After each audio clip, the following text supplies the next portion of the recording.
আগের ভিডিওতে দেখেছো আমরা রাসমেলায় ঘুরতে এসেছি, তো রাসমেলায় এসে সোজা চলে এসেছি বিরিয়ানি খেতে। এই দোকানটার নাম হচ্ছে কলকাতা বিরিয়ানি, আর এটা হচ্ছে কোচবিহার সিবিএম পার্টি অফিসের ঠিক পাশেই। একদম ঝরে ঝরে পড়ছে, ঝরে ঝরে ঝরে ঝরে। এই হচ্ছে চিকেনের পিস, একদম সফট। এই আলু কোথায়? আলু তো ঠিকঠাক নাই, আলু ঠিকঠাক নাই, আলু ঠিকঠাক নাই, আলু ঠিকঠাক নাই, একদম আলু ঠিকঠাক নাই। তোর আলুটা খোল বিকল, আলু ঠিকঠাক আছে তো? হ্যাঁ, আমার আলু নাই ভাই। আলু এমন কেন? আলু মানে কি কম রে তোর দেই আলু নাই তো আমাদের। ব্যাপারটা হয়েছিল কি, আমার কাছে ছিল অর্ধেক আলু চলে এসেছিল, তো দোকানে বলার সাথে সাথে এক পিস আর আলু দিয়েছিল। এই ব্যাপারটা খুব ভালো লাগলো, বলার সাথে সাথে দিয়ে দিয়েছিল কোনো কথা না বলে। তো নিয়ে নিলাম গ্রেভি। তো চলো এখন খেয়ে টেস্ট করা যাক কেমন টেস্ট। তো বিরিয়ানি টেস্ট কেমন?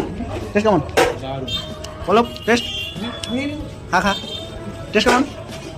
চলবে টেস্ট ঠিকঠাক? চলো।